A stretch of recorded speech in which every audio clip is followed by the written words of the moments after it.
From the News Channel 5 Network, this is Issues of Faith. Hello, everyone. Welcome to Issues of Faith. Glad you are with us. We are talking about the 200-year history of a Nashville church. What can we learn from its past? What does it tell us potentially about our future? And very happy to have Issues of Faith back on the air. Our guest joining us via Zoom, as all of our guests do now, it is Dr. Thomas Kleinert of Vine Street Christian Church, a Disciples of Christ Church. It's over there on West End. Dr. Kleinert, thank you so much for being with us. Thank you for having me. So, I'm thrilled to be here. I want to talk about the history, and you have a rich history, fascinating history, but as far as the present, and what every church now is dealing with is COVID.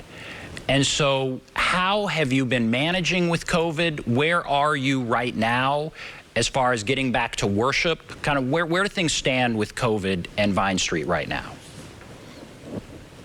Like many congregations, probably like most people in our community, when this whole thing started, we thought this was just a matter of a few weeks and it would blow over. And so we very quickly pivoted and asked our folks fairly early, basically, to stay at home, stay safe, wait it out. And we had already set up live streaming previously. And so in that respect, we could make that transition very easily.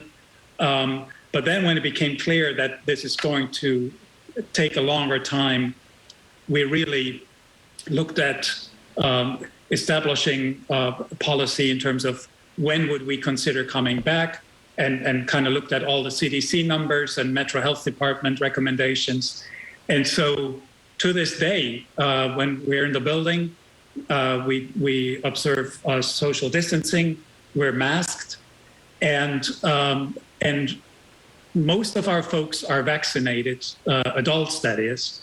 And so those people who feel comfortable come to worship, and those who don't stay at home and worship from home. And that includes just about all our families with children, because they just want to make sure that the kids have as little exposure as possible to other germs, because they want them in school. I read article after article, and churches are concerned about, will people come back? Many people thought this was going to be a short-term thing. It's obviously not a short-term thing. Now there is the convenience of worshiping at home, and you can watch it on TV or whatever. How concerned are you, not just about your church, but for churches, about will people come back, and what does it mean for churches? How do churches get people back? I think it's going to be a challenge for all congregations of all types. I think that we have an advantage in a way because we're very focused on the Lord's Supper is very central to our service, and it's every Sunday. And that gets really old, doing that by yourself on your couch. At least it did for me. So I think that'll be a draw, just the physicality of that. You want to be present for that. But there's no doubt in my mind that we will have to learn to embrace this new normal, which is a good number of our activities will happen online. And that's not just something to be kind of, okay, we got to do this. I think we got to embrace it because it also opens a lot of doors. I remember in past years, we would always have meetings that would get canceled because of bad weather in January or February. That's never going to happen again. We're just going to move to Zoom. So a lot of our education offerings for adults work really well online. So there's definitely potential to reach out to folks that way. And I want to add, our homebound folks love it, that we pay so much attention to how we present ourselves online, because it just looks that much better than what we had before with a single camera. Now we have a 2-camera setup with Zoom capacity and God knows what. So it's just fun to be a part of. And we've discovered, which was a big surprise for me at least, that people were actually shopping during this church shopping during this epidemic because they were looking for churches that kind of would match their own concern about the epidemic. And so we have people come to us because we urge people to wear a mask in the service. We don't tell them, come as you are, and we don't care if you have a mask on or not. And so that will, there will be some shifts. That's interesting. People were church shopping, and I think that is true. I think people were watching online and going from church to church. They could attend a couple of churches in a day if they wanted to, and just sit there and kind of see where they feel comfortable. Right. And so, you read these articles, and some are very doom and gloom, and some are like, this is an incredible opportunity, and churches it's going to be a new thing, and they're going to be different and better.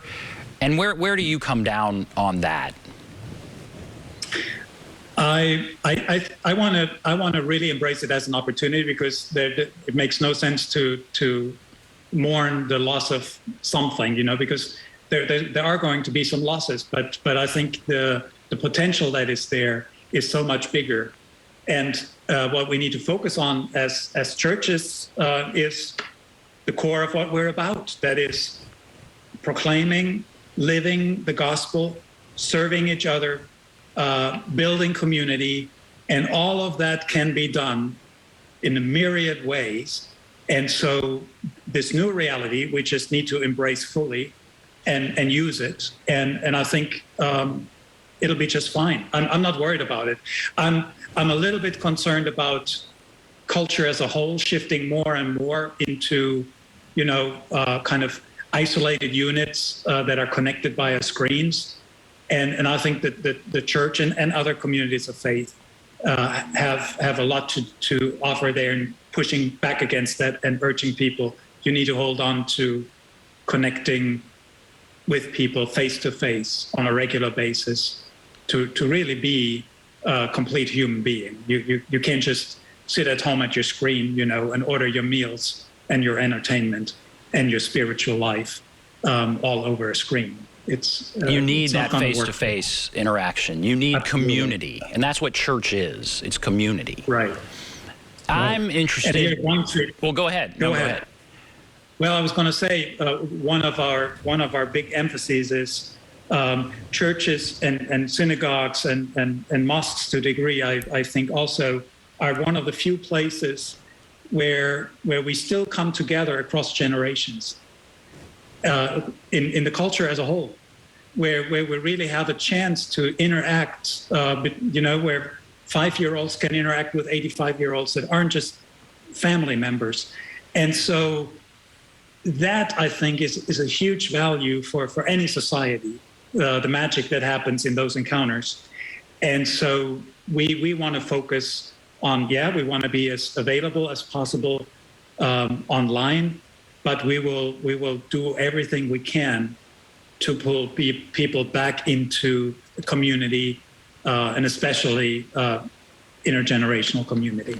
Vine Street now, 201 years old, right? Yeah. So you were going to celebrate last year. You couldn't because of COVID. So now you're going to celebrate your bicentennial this year. Right. What issues has Vine Street faced as this city has grown? Well, with the growth, we haven't had any issues really, other than traffic's a beast. Like we complain about that like everybody else. One of our biggest concern is actually the lack of affordable housing in the city, because people are basically forced out of the city further and further out. And we're concerned about that, not just because members are, impacted by that, but just the city as a whole, that the people that work here can no longer afford to live here. And that concerns us. And so we do what we can to keep our members engaged in those issues, to help address the shortage of affordable housing. Beyond that, we've had really decades of people driving long distances to be part of this community.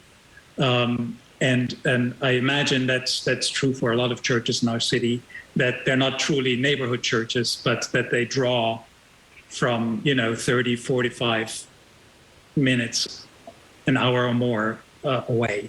Give us a brief overview of the history. I don't want you to go into detail, but let's say you have an elevator speech. The history, what would you say? Number one, your Vine Street Christian Church, you're on West End. Right. So there's something. But give us 200 years, boil it down into what is palpable. Yeah. Well, the congregation started out as a Baptist congregation that was founded in 1820. That's where we trace our roots, when basically Nashville was a frontier outpost, little more than a frontier outpost. There wasn't much of a city then. And there weren't many churches. It was just a small community, and they had this kind of independent Baptist streak. And of course, it was soon after the American Revolution, so people already had this urge to democratize everything.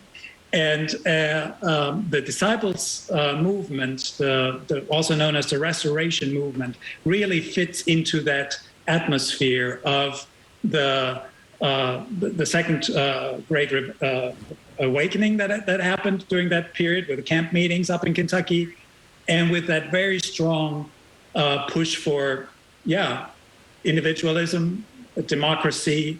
My voice needs to be heard. My voice needs to matter. And so we're a movement that embraced the freedom of the individual to define their own faith fairly early, and became part of this restoration movement that I mentioned very early on, because one of the first pastors that this Baptist congregation called was Philip Fall from Kentucky. And he was already a follower of Alexander Campbell, who was one of those founders of the Restoration movement. And so they got really involved in those questions of how do we organize a church around the principles of the New Testament. That was basically the idea. Okay. And so, all right, I want to talk more about that. We're going to take a break, and then we're going to come back. I want to talk about what he said when Governor Andrew Johnson declared all churches must pledge allegiance to the Union. So that's very interesting. But we'll take a break. Come back, continue our discussion right after this.